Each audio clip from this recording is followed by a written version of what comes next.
اس بیعت کی اطلاع منٹوں میں پوری دنیا میں پھیل جائے گی۔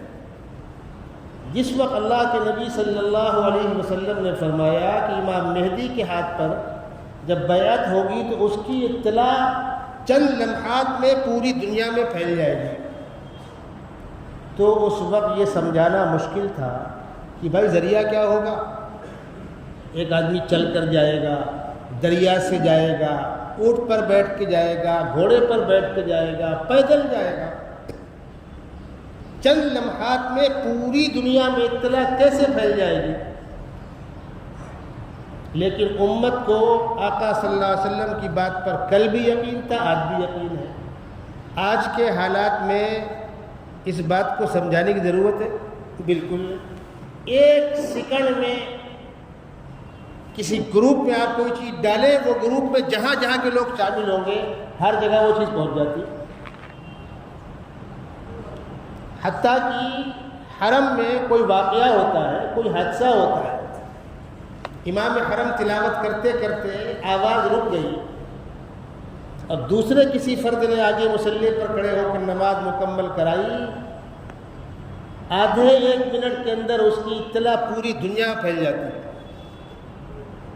ابھی چند سالوں پہلے وہاں کیرل کا حادثہ ہوا تھا، ادھر حادثہ ہوا، ادھر اطلاع ہو گئی۔ امام مہدی مطاف میں بیٹھ کر بیعت کریں گے، پھر یہاں سے لوٹ کر مدینہ منورہ جائیں گے، جا کر نانا جان کے روضہ اقدس پر صلاۃ و سلام کا نذرانہ پیش کریں گے، پھر وہاں سے رخ کریں گے شام کا۔ یہ باتیں میں آپ کو حدیث پاک کے حوالے سے سنا رہا ہوں، اسی ترتیب سے ہے۔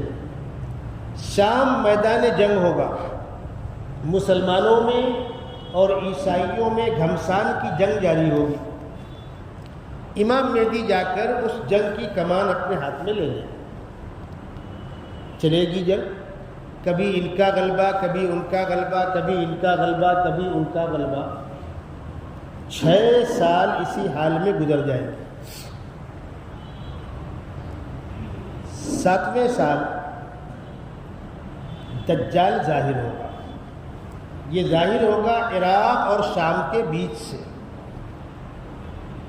پہلے دعویٰ نبوت کرے گا، پھر جب اصفہان پہنچے گا تو 70,000 یہودیوں کی فوج اس کے ساتھ آ کر شامل ہو جائے گی اور یہ دعویٰ خداوندی کرے گا، اور خداوند قدوس نے اس کو بہت سی وہ طاقتیں دے رکھی ہوں گی جو عام آدمی کو حاصل نہیں۔ وہ اپنے ماننے والوں کو جنت دے گا، نہ ماننے والوں کو جہنم بھیجے گا۔ اس کی جنت حقیقت میں جہنم ہوگی اور اس کی جہنم حقیقت میں جنت ہوگی۔ وہ پوری دنیا کے اندر آتنک پھیلائے گا، لیکن مکے اور مدینے میں داخل نہیں ہو پائے گا، فرشتے اس کو روک دیں گے۔ حدیث شریف میں آتا ہے کہ وہ 40 دن رہے گا دجال۔ وہ 40 دن کتنے بڑے ہوں گے؟ پہلا دن 1 سال کے برابر، دوسرا دن 1 مہینے کے برابر، تیسرا دن 1 ہفتے کے برابر۔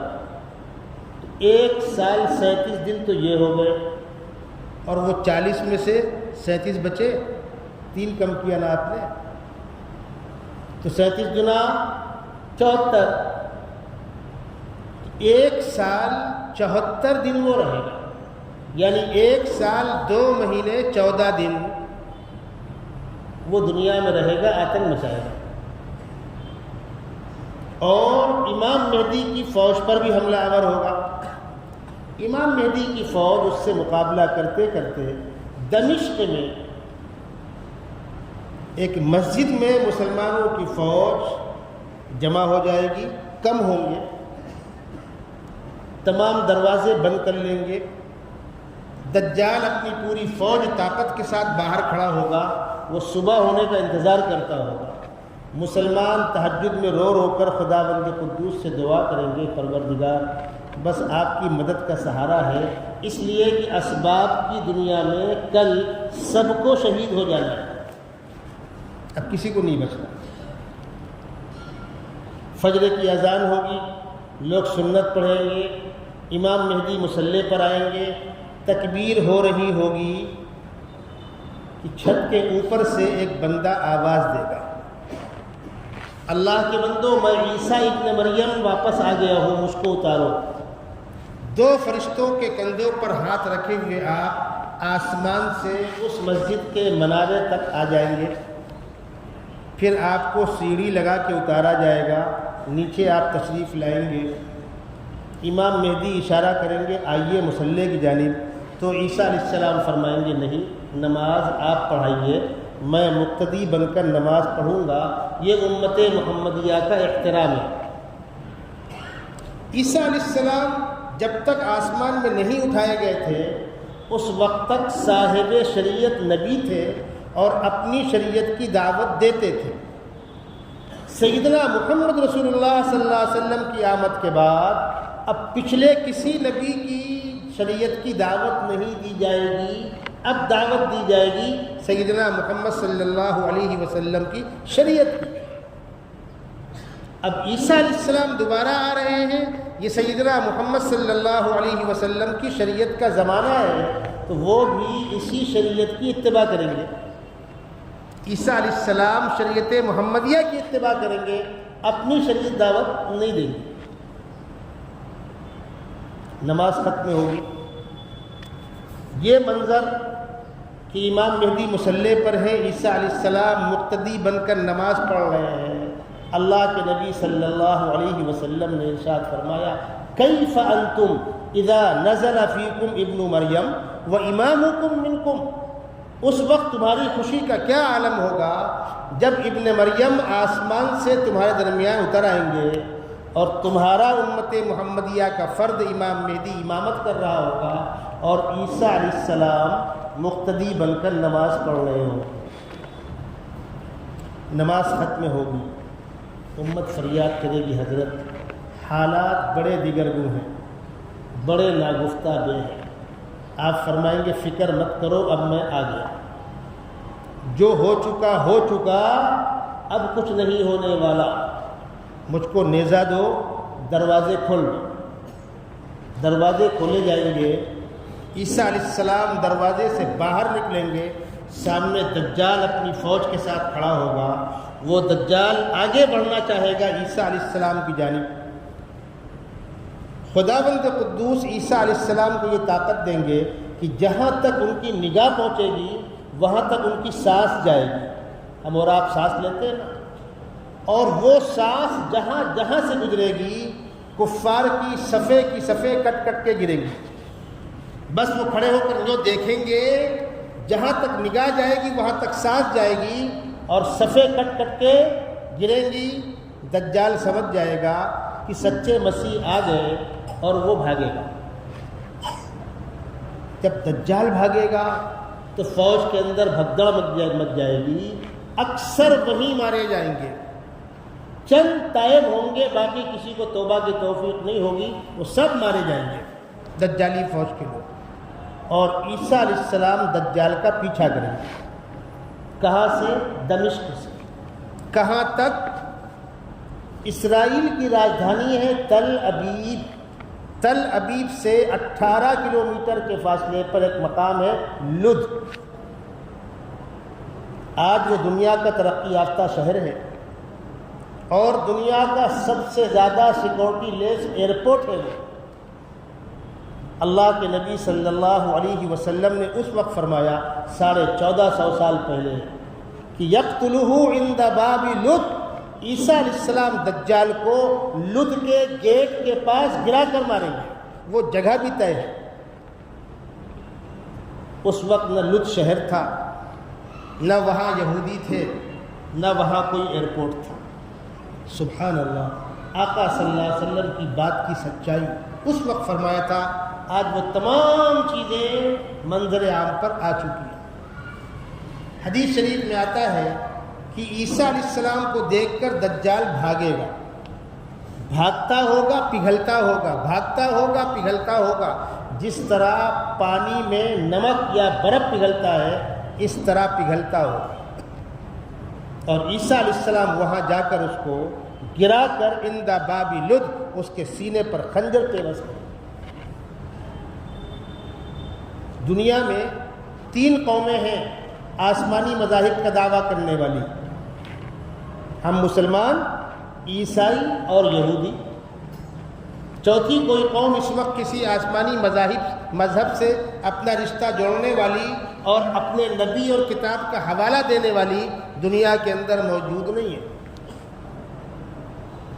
جن قوموں کا مذہب طے، مذہبی کتاب طے، نبی طے، وہ 3 ہی ہے۔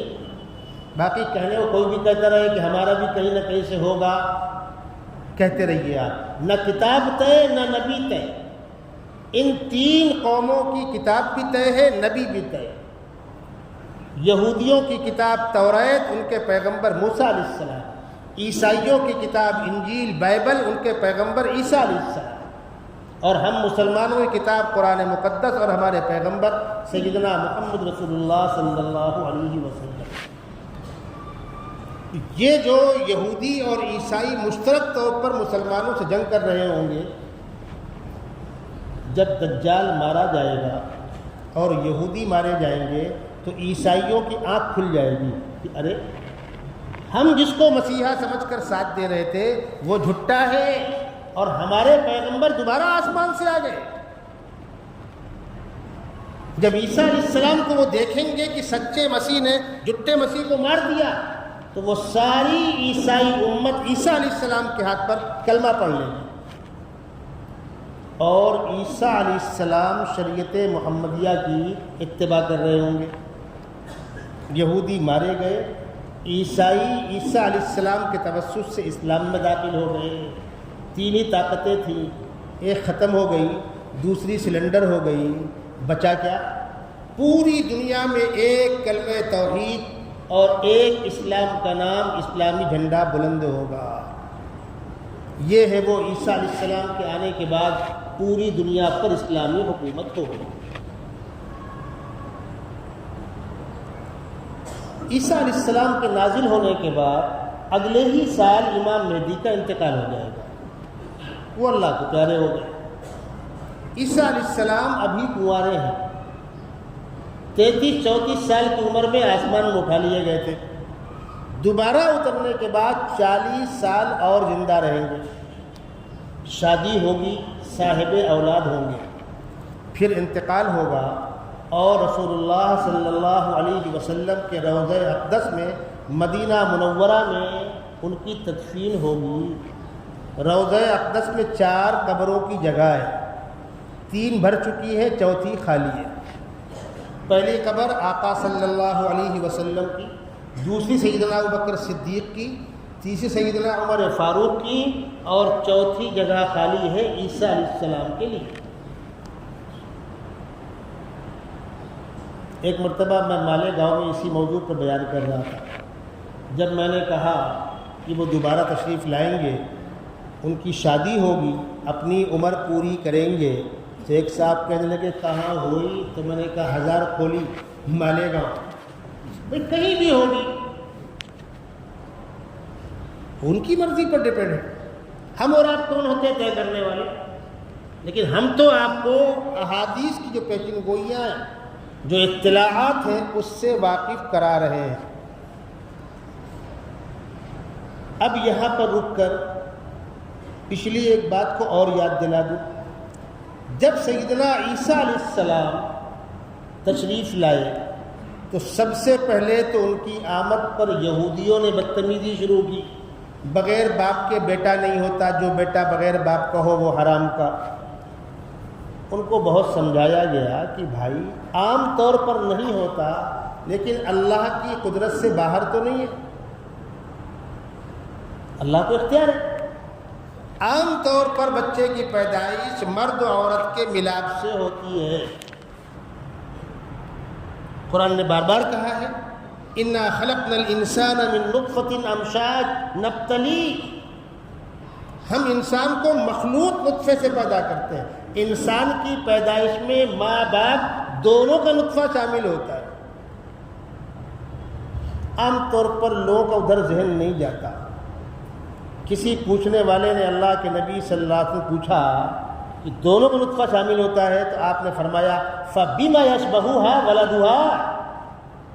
اس سوال کے جواب میں فرمایا فَبِمَا يَشْبَهُهَا وَلَدُهَا، تو پھر بچہ اپنی ماں کی شکل کو کیوں جاتا ہے؟ کبھی بچہ باپ پر پڑتا ہے، کبھی ماں پر پڑتا ہے، جس کا نطفہ غالب ہوتا ہے اس کی شکل کو پڑتا ہے۔ بارہ عام طور پر بچے کی پیدائش یوں ہوتی ہے، لیکن کیا اللہ اس کا محتاج ہے، مجبور ہے؟ نہیں۔ انسانوں کی پیدائش کا عام سبب ہے ماں باپ کا اختلاط، لیکن اللہ اس پر بھی قادر ہے کہ بغیر ماں کے بچہ پیدا کر دے، جیسے دادی حوا، اور اس پر بھی قادر ہے کہ بغیر باپ کے بچہ پیدا کر دے، جیسے عیسیٰ علیہ السلام، اور اس پر بھی قادر ہے کہ ماں باپ دونوں نہ ہو اور بچہ پیدا ہو جائے، جیسے آدم علیہ السلام۔ اور عام طور پر کیا ہوتا ہے؟ عام طور پر ماں باپ کے اختلاط سے ہوتا ہے، لیکن ماں نہ ہو دادی حوا، باپ نہ ہو عیسیٰ علیہ السلام، ماں باپ دونوں نہ ہو آدم علیہ السلام۔ اسی لیے جب بدتمیزوں کی بدتمیزی اپنی انتہا کو پہنچی اور ایک طبقہ اللہ کے نبی صلی اللہ علیہ وسلم سے بحث کر رہا ہے کہ بغیر باپ کی اولاد کیسے ہوگی، تو قرآن نے جواب دیا کہ نادانوں سے پوچھو کہ ہم بار بار کہہ رہے ہیں کہ عیسیٰ علیہ السلام کی پیدائش ہماری قدرت کی نشانی ہے۔ جب قدرت کی نشانی ہے تو کون ہوتا ہے ہاتھ پکڑنے والا؟ جس طرح حضرت صالح علیہ السلام کی قوم نے مطالبہ کیا تھا، صالح تم اگر نبی برحق ہو تو ہمارے گاؤں کے سامنے والی پہاڑی جو ہے وہ پھٹے، اس کے اندر سے اونٹنی نکلے۔ تو اونٹنی کہیں پہاڑ کے اندر سے نکلتی ہے؟ انہوں نے یہ سوچا تھا کہ ہو تو پائے گا نہیں، بس چھٹی مل جائے گی، اور اتنا ہی نہیں، اونٹنی نکلنے کے بعد بچہ دے۔ حضرت صالح نے دعا کی، پروردگار یہ قوم اس بات پر اڑی ہوئی ہے آپ کی قدرت سے کچھ بعید نہیں، تو خداوند قدوس نے کہا کہہ دو یس، کیا مشکل، طے ہو گیا، نکلو گاؤں کے باہر، پہاڑ پھٹا، اونٹنی نکلی، پھر اونٹنی نے بچہ دیا۔ اب کوئی پاگل کہے کہیں پہاڑ سے اونٹ نکلتا ہے؟ نہیں نکلتا۔ اللہ نکالنے پر قادر ہے کہ نہیں؟ لاٹھی مارنے سے دریا کا پانی کہیں جمتا ہے؟ نہیں، جمع کی نہیں۔ تیز آگ میں کسی کو پھینک دو آدمی جلتا ہے، ابراہیم علیہ السلام کو نمرود نے پھینکا جلے۔ مچھلی کسی کو کھا لے اور 6 مہینے مچھلی کے پیٹ میں کوئی رہے، بچے گا؟ لیکن اللہ نے چاہا حضرت یونس بچے کہ نہیں بچے؟ کتنی مثالیں ہیں۔ تو خداوند قدوس نے عیسیٰ علیہ السلام کو اپنی قدرت سے پیدا کیا، لیکن بدتمیزوں کی بدتمیزی تب بھی اور آج بھی۔ ایک طبقہ ان کو ناجائز کی اولاد کہنے پر مصر تھا، تو قرآن نے جواب دیا ان مثل عیسیٰ عند اللہ کمثل آدم خلقہ من تراب۔ عیسیٰ کی پیدائش ایسی ہی تو ہے جیسے آدم علیہ السلام کی پیدائش، یہاں باپ نہیں وہاں ماں باپ دونوں نہیں۔ اور گستاخوں جو عیسیٰ کو ناجائز کی اولاد کہنے پر مصر ہو، اگر باپ کے بغیر بچہ ناجائز کا تو ماں باپ کے بغیر اس سے بڑا ناجائز کا، اور تم کمبختو انہی کی اولاد تو ہو۔ آپ غور کیجئے، پچھلے کسی نبی کی شان میں گستاخی ہو رہی ہے، قرآن جواب دے رہا ہے، یعنی ہمیں پچھلے نبی کی گستاخی برداشت نہیں ہے، صرف ہمارے پیغمبر کی نہیں، کسی نبی کی کسی مذہبی پیشوا کی گستاخی ہم کو برداشت نہیں۔ عیسیٰ علیہ السلام جب دعوت کا کام شروع کیا، اللہ کے بندوں کو اللہ کی طرف بلانے کا، تو مخالفتیں اور بڑھی، ہنگامے ہوئے، بغاوت ہوئی، ان کے خلاف مقدمہ ہوا، پھانسی کا فیصلہ ہوا۔ وہ کہنا کیا چاہ رہے تھے؟ اس وقت کے لوگوں کی مذہبی تعلیمات میں یہ بات موجود تھی کہ مسیح 2 ہوں گے، ایک المسیح الصادق، ایک المسیح الدجال۔ اس کا نام بھی مسیح ہے، جو دجال آنے والا ہے کانا دجال، اس کا نام بھی مسیح ہے۔ ایک المسیح الصادق اور ایک المسیح الدجال۔ سچے مسیح ابن مریم کو اس وقت کے یہودیوں نے اپنی نالائقی کی بنیاد پر، سازش کی بنیاد پر جھوٹا مسیح قرار دیا اور ان کے خلاف ہنگامہ کیا، بغاوت کی اور حکومت سے ان کے خلاف پھانسی کا فیصلہ کروایا اور اپنی کوشش بھر ان کو پھانسی پر ٹانگ دیا۔ خداوند قدوس نے عیسیٰ علیہ السلام کو زندہ آسمان کو اٹھا لیا، اور جب دوسرا مسیح آئے گا المسیح الدجال تو واپس ان کو اتار دیں گے۔ اب دونوں مسیح آمنے سامنے، دیکھو کون کس کو مارتا ہے۔ پھر عیسیٰ ابن مریم المسیح الدجال کو دمشق سے دوڑا کر جا کر لد کے گیٹ کے پاس گرا کر ماریں گے، تب دنیا کی آنکھ کھلے گی۔ عیسیٰ علیہ السلام کو ان لوگوں نے پھانسی دینے کی کوشش کی، پھانسی کا فیصلہ کرا دیا۔ رومی حکومت کے زیر نگرانی وہ علاقہ تھا، لیکن آبادی وہاں یہودیوں کی تھی۔ عیسیٰ علیہ السلام کو گرفتار کر لیا گیا، پھانسی کا فیصلہ سنا دیا۔ جمعہ کا دن ہے، دوپہر کا وقت ہے، اگلا دن سنیچر ہے۔ سنیچر یہودیوں کے ہاں چھٹی کا دن ہے، اتوار عیسائیوں کے ہاں چھٹی کا دن ہے، اور جمعہ ہمارے ہاں۔ دوسرا وقت ہے، پھانسی کا فیصلہ ہو گیا۔ عدالت شہر کے اندر ہوتی ہے اور پھانسی گھر شہر کے باہر۔ اس زمانے میں شمشان گھاٹ، قبرستان، عیدگاہ، پھانسی کا گھر، یہ سب شہر کے باہر ہوا کرتا تھا۔ اب آبادیاں بڑھ گئی، وہ عیدگاہیں اندر آ گئی، شمشان گھاٹ بیچ میں آ گئے، ورنہ شمشاد گھاٹ بھی شہر کے باہر ہوتا تھا، پھانسی گھر بھی شہر کے باہر ہوتا تھا، اس لیے کہ وہ لاش ٹنگے ٹگے سڑے گی، گلے گی، وہ ساری گندگی باہر۔ عدالت کا اسٹاف اور ہے اور پھانسی گھر کا اسٹاف اور ہے۔ عدالت نے فیصلہ سنا دیا، پولیس لے کر چلی۔ دستور یہ تھا کہ پھانسی کی وہ لکڑی جس کو سلیب کہتے ہیں، چوکور ہوتی تھی، اس میں ایسا کھڑا کر کے پھندے میں ٹانگ کر کیلے ٹھوک دیا کرتے تھے، ہاتھوں میں، پیر میں، سینے میں۔ یہ طریقہ تھا پھانسی دینے کا۔ تو وہ سلیب کی لکڑی لے کر کون جائے وہاں تک، تو جس کو پھانسی ہونی تھی اسی پر لادتے تھے۔ وہ لکڑی عیسیٰ علیہ السلام پر لاد دی گئی۔ چلو، عیسیٰ علیہ السلام ہلکے بدن کے ہیں، بہت ہائٹ نہیں، ہلکا بدن ہے۔ اب ایک آدھ میل چل کے جانا ہے، جلدی ہے کہ فوراً ہو جائے، فوراً ہو جائے، کہیں کوئی رکاوٹ نہ آ جائے، ٹل نہ جائے، اور اگر دن ڈوب گیا تو اگلا دن سنیچر چھٹی ہے، پھر کیا ہوگا معلوم نہیں۔ جو ہونا ہے آج ہی ہو جائے، جلدی چلو، جلدی چلو۔ تو ایک شخص جو اس پھانسی دلانے میں بہت پیش تھا، اس نے کہا ایسا کرو، وہ لکڑی مجھ کو دو، میں چلتا ہوں لے کر پھانسی گھر۔ جب پھانسی گھر میں وہ لکڑی پہنچ جائے گی تو وہ لوگ انتظام کریں گے پھانسی کا، تب تک میں انتظام کرواتا ہوں، تم ان کو لے کر آؤ تاکہ ٹائم بچے۔ وہ کھٹ کھٹ کھٹ کھٹ آگے آگے گیا کچھ لوگوں کے ساتھ میں، اور جا کر ان لوگوں کو سلیب حوالے کی۔ دستور کیا تھا، جس کو پھانسی ہونا ہے سلیب کی لکڑی وہی لے کر آتا تھا۔ ان لوگوں نے لکڑی لی، پھندے کا انتظام کیا، اور اس کو اٹھا کر ٹانگنا چاہا تو یہ چلایا کہ میں نہیں، دو چار ہاتھ مارے کمبخت بیوقوف بناتا ہے، ایک سنی نہیں، اس کو ٹانگ دیا پھانسی پہ۔ ہو گئی پھانسی۔ جو اس زمانے دستور رہا ہوگا، جھنڈا لہرا دیا، آگ جلا دی، دھواں جلا دی، کچھ تو رہا ہوگا، اعلان ہو گیا پھانسی ہو گئی، پھانسی ہو گئی۔ تب تک یہ مجمع وہاں پہنچ گیا، اب پھانسی دے دیا، بہت بڑا کارنامہ انجام دیا، جشن مناتے رہے۔ جب جشن منا کے فارغ ہوئے، لوٹنے لگے، تو وہ ہمارا آدمی کہاں گیا؟ وہ چودھری جو سلیب لے کر آیا تھا وہ تو ہے نہیں۔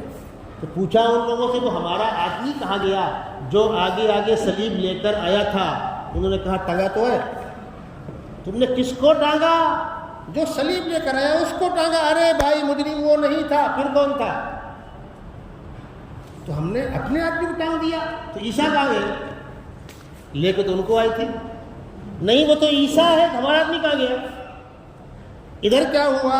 ادھر جب عیسیٰ علیہ السلام کو لے کر وہاں پہنچے تو خداوند قدوس نے فرشتے کو بھیج کر ان کو وہیں سے آسمان پہ اٹھا لیا. اب یہ پھانسی تو انہوں نے دے دیا، لیکن دیا کس کو؟ یہ گتھی حل نہیں ہوئی، اپنا منہ پیٹ کر چلے آئے. عیسائیوں کے ذہن میں یہ ہے کہ ہمارے پیغمبر پھانسی پر چڑھے اور اس کے بعد پھر پھانسی ہونے کے بعد اللہ نے ان کو آسمان پہ بلا لیا. یہودیوں کا دعویٰ ہے تو ہم نے عیسیٰ علیہ السلام کو پھانسی دے دی. ارے بھائی عیسیٰ کو پھانسی دی، تمہارا آدمی کہاں ہے؟ ہمارے آدمی کو دی پھانسی تو عیسیٰ کہاں ہے؟ گتھی حل نہیں ہوئی. یہ مسئلہ جو کا تو الجھا رہا. قرآن نے اس مسئلے کا حل کیا. قرآن کہتا ہے وما قتلوہ وما صلبوہ ولکن شبہ لہم. عیسیٰ علیہ السلام کو نہ قتل کرنے میں کامیاب ہوئے، نہ سولی دینے میں کامیاب ہوئے، گتھی الجھ کر رہ گئی. پھر اگلی آیت میں قرآن کہہ رہا ہے وما قتلوہ یقینا بل رفعہ اللہ الیہ. عیسیٰ علیہ السلام کو قتل کرنے میں کامیاب نہیں ہوئے، اللہ نے ان کو زندہ آسمان پہ اٹھا لیا. وکان اللہ عزیزا حکیما. اللہ طاقتور ہے، حکمت والا ہے. اس نے اپنے پاور کا استعمال کیا، اٹھا لیا. کیوں اٹھایا؟ حکمت کیا ہے؟ انتظار کرو، دوسرے مسیح کو آنے دو. جب جھٹا مسیح آ کر آتنک پھیلا رہا ہوگا تو ہم سچے مسیح کو اتار دیں گے اور دونوں کی آمنے سامنے جنگ ہوگی. سچے مسیح ابن مریم جھوٹے المسیح الدجال کو قتل کریں گے. دنیا دیکھ لے گی سچے وہ تھے، جھٹا یہ. عیسیٰ علیہ السلام کی دوبارہ آمد کے بعد، دجال کے قتل کے بعد یہودی مارے جائیں گے، عیسائی طائب ہو جائیں گے، اور اس وقت دنیا کے اندر جتنے عیسائی ہوں گے وہ سب عیسیٰ علیہ السلام کے ہاتھ پہ کلمہ پڑھ لیں گے. اس کو قرآن نے کہا چھٹے پارے کے اندر وَإِن مِّنْ أَهْلِ الْكِتَابِ إِلَّا لَيُؤْمِنَنَّ بِهِ قَبْلَ مَوْتِهِ. عیسیٰ علیہ السلام کی موت سے پہلے اس وقت کے جو اہل کتاب ہوں گے عیسائی، وہ سب آپ کے ہاتھ پر کلمہ پڑھ لیں گے. اب دوسرا مرحلہ آئے گا. وہ کیا؟ وہ قوم جو یاجوج ماجوج کہلاتی ہے، وہ اس کے بعد نکلے گی. دجال کے مارے جانے کے بعد وہ نکلے گی، اور وہ بہت بڑی تعداد میں ہوں گے، بہت بڑی تعداد میں ہوں گے. عیسیٰ علیہ السلام ان سے آمنے سامنے کی جنگ نہیں کریں گے. خداوند قدوس سے دعا کریں گے پروردگار ہماری مدد فرما. تو ان کے بدن میں پھنسی نکلے گی طاعون جیسی، اور وہ سب مر گئے. عیسیٰ علیہ السلام کی فوج سے ان کی فوج کا مقابلہ نہیں ہوگا. ان کے اندر بیماری پیدا ہوگی، وہ سب مر جائیں گے. اب جب مر گئے تو یہ سینکڑوں ہزاروں کروڑ کی تعداد میں انسانوں کی لاشیں پڑی ہوں گی، سڑائن بسائن پھیلتی ہوگی. اب کیا کریں؟ تو عیسیٰ علیہ السلام دوبارہ دعا کریں گے پروردگار اس مصیبت سے نجات نصیب فرما. تو خداوند قدوس آسمان سے لمبی لمبی گردن والے پرندے اتاریں گے. ایک پرندہ تھا، اس کا نام تھا عنقا. یہ پرندہ دنیا پہلے تھا. کتنا بڑا تھا یہ ہاتھی کو اپنی ٹوٹ میں دبا کر اڑ جایا کرتا تھا. وہ پرندہ ہاتھی کو ٹوٹ میں لے کر اڑ جاتا تھا. کوئی انسان دکھا اس کو دبا کے اڑ گیا. بڑا خطرناک پرندہ تھا، وہ بہت بڑا. حضرت حنظلہ علیہ السلام کے زمانے میں یہ پرندہ تھا. انہوں نے دعا کی پروردگار اس کی نسل کو اٹھا لیجیے. تو ان کی دعا پر اس کی نسل ختم کر دی گئی. تاریخ میں اس کا نام ملتا ہے، سائز ملتا ہے، عنقا پرندہ. عیسیٰ علیہ السلام کی دعا پر خداوند قدوس اسی کی نسل کو دوبارہ بھیجیں گے، اور وہ آ کر ان کی لاشوں کو اٹھا کر سمندر میں پھینکیں گے اور کچھ کو کھا لیں گے. سمندر کا پانی کھارا ہے، وہ اسی لیے کھارا ہے، وہ تمام گندگی کو پی لیتا ہے. جب یہ لاشیں سمندر کے اندر چلی جائیں گی اور سمندر ان کو گلا دے گا. لیکن زمین پر جہاں ان کی لاشیں پڑی ہوئی تھی وہاں بھی گند پھیلی ہوگی، پیپ، خون. پھر دعا کریں گے عیسیٰ علیہ السلام تو بڑے بڑے بوندوں کی بارش ہوگی، ایک سیلاب جیسا آئے گا اور ساری گندگی بہہ کر کے سمندر میں چلی جائے گی. اب دنیا پرسکون ہوگی.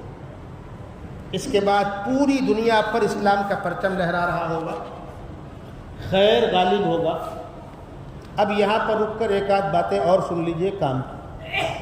حدیث شریف میں آتا ہے کہ جب عیسیٰ علیہ السلام دوبارہ اتریں گے، دجال مارا جائے گا اور پوری دنیا پر اسلامی پرچم لہرا رہا ہوگا.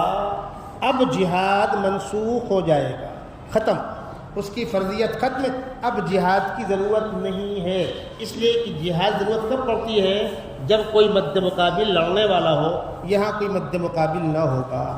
اس کے بعد عیسیٰ علیہ السلام اپنی عمر پوری کریں گے، انتقال ہوگا، روضہ اقدس میں آپ کی تدفین ہوگی.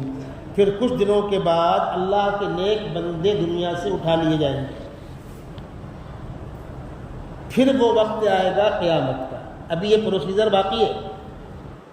کوئی 2023 میں لا رہا تھا، کوئی 24 میں لا رہا تھا، لاتے رہیے آپ. یہ سارا پروسیجر پورا ہوگا تب جا کر قیامت آئے گی.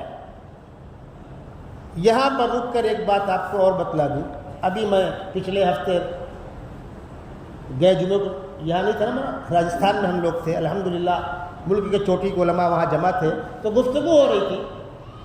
تو میں نے کہا مرزا غلام احمد قادیانی کو کیوں کھڑا کیا گیا تھا، یا شکیل ابن حنیف، اس قسم کے چٹوں کو اور چوروں کو کیوں کھڑا کیا جاتا ہے؟ میں نے ان کو بتلایا اس سے کام لینا تھا. وہ کیا کام لینا تھا؟ جہاد کو منسوخ کرانا تھا. ان لوگوں نے کہا وہ کیسے؟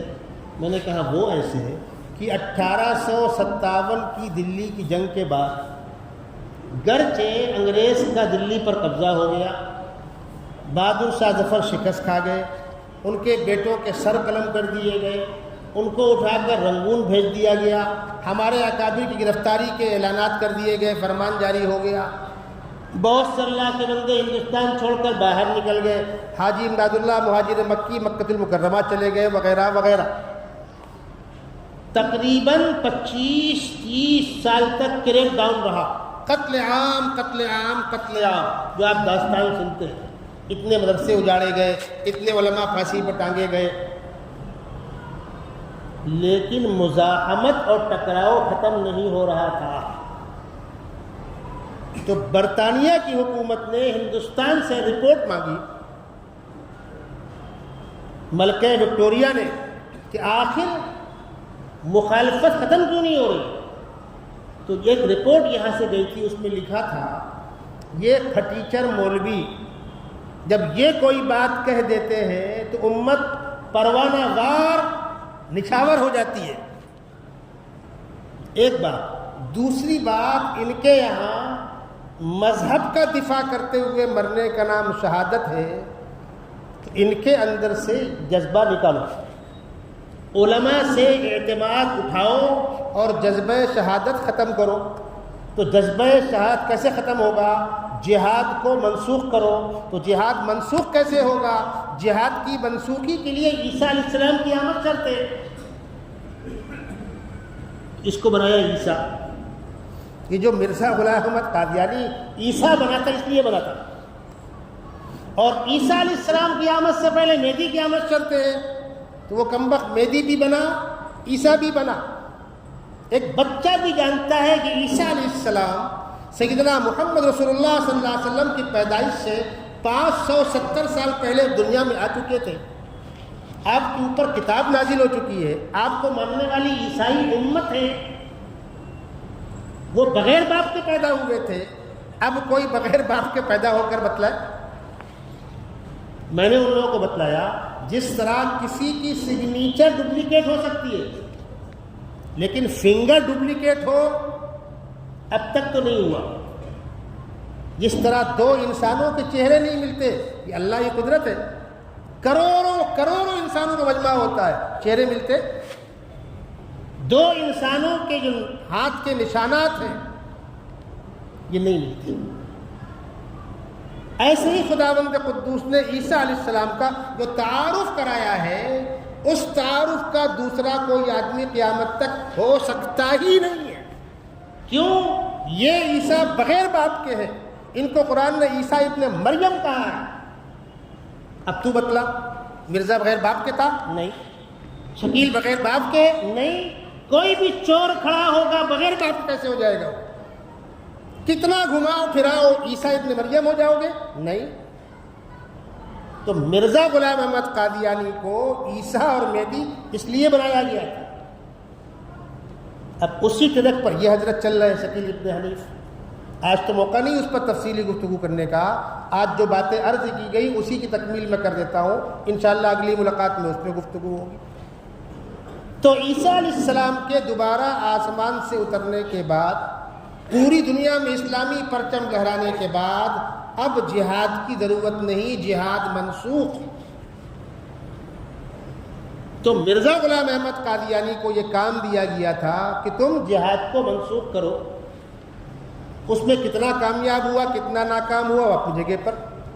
ایسے ہی امت کے اندر جذبہ شہادت جو ہے اس کو ختم کرانے کے لیے ہمیشہ طرح طرح کی کوششیں مہمیں چلائی جاتی ہیں، اور پھر اس کے مد مقابل کچھ پاگلوں کو کھڑا کر کے ہر جگہ جہاد جہاد جہاد جہاد، ہر ٹکراؤ کو اور ہر خون خرابے کو جہاد۔ میں اس پر کئی مرتبہ گفتگو کر چکا ہوں۔ اس کی شرطیں ہیں، اس کے تقاضے ہیں۔ ہندوستان جیسے ملک میں اس کا تصور نہیں ہے، یہاں وہ شرائط نہیں ہے، تو یہاں کیوں پٹ پٹ کرتے ہو؟ اور جہاں دنیا کے اندر وہ شرائط پائی جاتی ہیں، بہت حوصلہ ہے تو جاؤ ارمان پورا کرو۔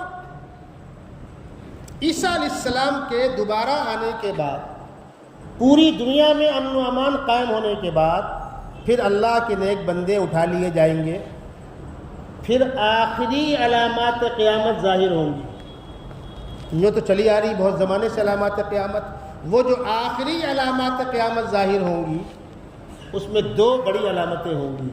سورج بجائے پورب کے پچھم سے نکلے گا، اور مکے میں صفا پہاڑی پھٹے گی، اس کے اندر سے ایک جانور نکلے گا جس کو قرآن نے دابۃ الارض کہا ہے۔ وَإِذَا وَقَعَ الْقَوْلُ عَلَيْهِمْ أَخْرَجْنَا لَهُمْ دَابَّةً مِّنَ الْأَرْضِ تُكَلِّمُهُمْ أَنَّ النَّاسَ كَانُوا بِآيَاتِنَا لَا يُوقِنُونَ۔ وہ دابۃ الارض عجیب مخلوق ہوگی، اس کے سر پر سینگ ہوگی 12 سنگھا جیسی، چہرہ ہوگا انسان جیسا، گردن ہوگی گھوڑے جیسی، ہاتھ ہوں گے بندر جیسے، پیر ہوں گے اونٹ جیسے، سرین ہوگی ہرن جیسی، اور دم ہوگی بیل جیسی۔ وہ 7 طرح کی مخلوقات کا مجموعہ ہوگا۔ اس کے دائیں ہاتھ میں موسیٰ علیہ السلام کا عصا ہوگا، اور بائیں ہاتھ میں حضرت سلیمان علیہ السلام کی انگشتری ہوگی، انگوٹھی ہوگی، اور وہ تقریر کرتا ہوگا، اللہ کے بندو بہت مہلت دی گئی، تُكَلِّمُهُمْ أَنَّ النَّاسَ كَانُوا بِآيَاتِنَا لَا يُوقِنُونَ، بہت موقع دیا گیا، تم نے مان کر نہیں دیا۔ اور وہ بجلی کی چمک کی طریقے سے کبھی یہاں کبھی وہاں کبھی وہاں پوری دنیا میں گھومتا ہوگا، ایمان والے کی پیشانی پر ایمان کا نشان اور کافر کی پیشانی پر کافر کا نشان لگاتا ہوگا، اور الگ الگ علاقوں میں گشت کرتا ہوگا۔ اس نشانی کے ظاہر ہو جانے کے بعد اب ایمان معتبر نہیں، اب کلمہ معتبر نہیں۔ اس کے بعد پھر ایک ہلکی بھینی سی آواز اٹھے گی، آہستہ آہستہ آہستہ آہستہ وہ آواز بڑھے گی اور بڑھے گی اور بڑھے گی اور بڑھے گی، اور دنیا میں بھونچال آ جائے گا، انسانوں کے کان کے پردے پھٹ جائیں گے، دل بیٹھ جائیں گے، طوفان بھونچال ہوگا، جس کو قرآن نے کہا یا ایھا الناس اتقوا ربکم ان زلزلۃ الساعۃ شیء عظیم یوم ترونها تذہل کل مرضعۃ عما ارضعت۔ دودھ پلانے والی مائیں اپنی چھاتی سے بچوں کو پھینک کر بھاگیں، وَتَرَى النَّاسَ سُكَارَىٰ وَمَا هُمْ بِسُكَارَىٰ وَلَٰكِنَّ عَذَابَ اللَّهِ شَدِيدٌ۔ انسان پاگلوں اور دیوانوں طریقے سے مارے مارے پھر رہے ہوں گے، دنیا بھونچال آئے گا، زلزلہ آئے گا، پہاڑ اپنی جگہ سے اکھڑ جائیں گے، اور فضا میں اس طرح پہاڑ تیرتے ہوں گے جس طرح دھنکی ہوئی روئی تیرتی ہے. یوم یکون الناس کالفراش المبثوث وتکون الجبال کالعہن المنفوش. کیڑے مکوڑ طریقے سے انسان فضا میں اترا رہے ہوں گے اور پہاڑ فضا میں اس طرح بے وزن ہو کر چل رہے ہوں گے. پوری دنیا میں ہنگامہ ہوگا. یہ پہلا سور ہوگا، اسرافیل کا پہلا سور ہوگا. پوری دنیا کو موت طاری ہو جائے گی. ایک عرصہ گزرے گا اسی حال میں. دوسرا سور پھونکیں گے تو سارے انسان آدم علیہ السلام سے لے کر آخری انسان تک سڑ گل گئے، مٹی ہو گئے، خاک ہو گئے. کوئی جلا دیا گیا، کوئی بہا دیا گیا، کوئی سڑ گل گیا. کسی بھی حال میں ہونے دو، اللہ کے حکم کے مطابق سارے انسانوں کے بدن کے اجزاء جڑ جائیں گے اور ایک بڑے میدان کے اندر سارے انسان جمع ہوں گے.